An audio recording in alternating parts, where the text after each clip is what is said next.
Good morning, everyone. This is Ifedilichukwu, and welcome to the Calm Mind Tutors. I've gotten a lot of questions about what is ASD and LRFD. What does it mean? What is the difference between them? So in this video, I'll be explaining what ASD is and what LRFD is, the difference between them and their uses.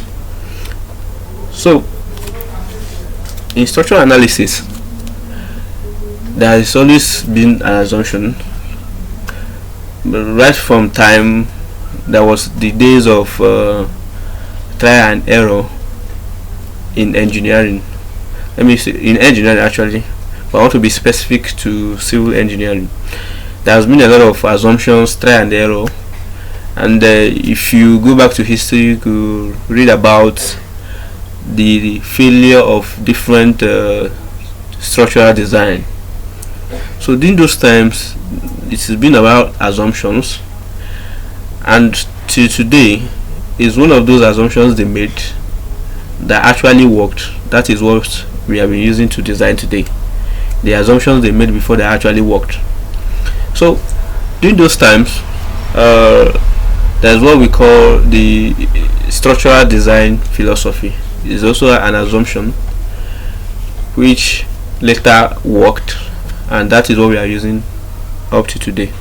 So we have what we call structural design philosophy in structural analysis. So it is a set of assumptions and procedures which are used to meet the conditions of serviceability, safety, economy, and functionality of the structure. So in any design you are making in civil engineering, you have to consider the safety, you have to consider the economy, and also you have to consider the functionality of the structure. So in structural design philosophy, there are basically two of them, which is the allowable stress or strength design, and we have the load and resistance factor design, which is ASD and LRFD. So I'll be explaining each of them one after the other. So I'll be taking first the allowable stress or strength design. Is a design philosophy which entails the designer ensuring that the stresses imposed on the structure owing to the service load don't exceed the elastic limit. The allowable stress of a material determined according to its nominal stress over the safety factor. Therefore, the design equation of the ASD, which is the allowable stress design method, can be expressed as this. It is based on load factor only. So having read all this, I want to explain what all this is all about.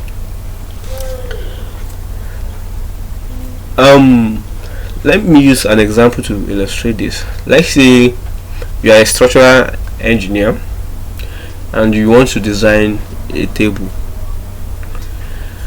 and when you are designing this table, after design you take it to lab, try to check the nominal or the actual stress, that is the stress at which the table will fail. And when you load the table, let's say at 2000 kilonewton per millimeter square, it is at the point the table failed, and that point is known as the nominal or actual stress. Just follow this my pointer. As I'm mentioning them, I'll be able to hover over them so that you actually get what I'm trying to say. So when I take the table to the lab to check the nominal or actual stress, the nominal or the actual stress is the stress at which the table will fail.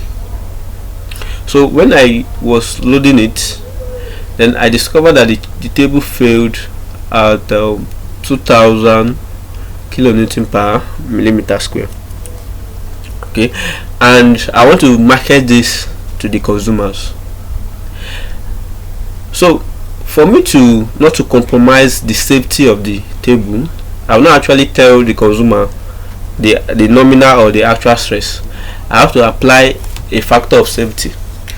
Let's say I apply a factor of safety of 2, and using this formula here, the nominal stress over the factor of safety, and I'm using a factor of safety of 2. So when I use this formula to calculate that, I will now see that the allowable stress or the working stress is 1000 kilonewton per millimeter square. So I will not tell the consumer that is 2000 kilonewton per millimeter square, but 1000 kilonewton per millimeter square, in order not to compromise the safety of the chain. So that is, I already considered the load. I already considered a factor of safety is based on the load. That is why I said here that it is based on load factor. So I already considered the factor of safety on the load. Remember, is the load we are looking at ASD, that is the allowable stress design. So the LRFD is a structural design philosophy that takes account of uncertainties in the structural design. Okay, let's say now I take this table back to the lab and apply a load. The question is, do you think the table will fail exactly at 2000 kilonewton per millimeter square? The answer is no. You might have it fail at 1900, you might have it fail at 3000, you might have it fail at 25. So you see that you can have different values scattered, and the reason being that the uncertainties that we encounter, we have the uncertainties.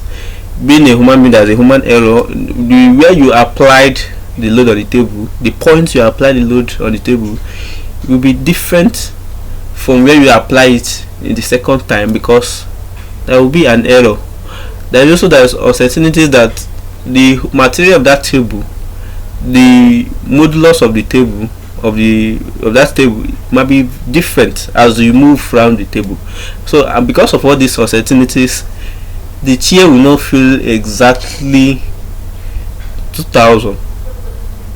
So because of these uncertainties, the LRFD now comes in, then apply a factor of safety on the load and also apply a factor of safety on the resistance. So these things are being accounted for. So the nutshell is that the ASD, that is the allowable stress design, only takes note of the load. Remember, we are being very careful of at what load the chair will fail.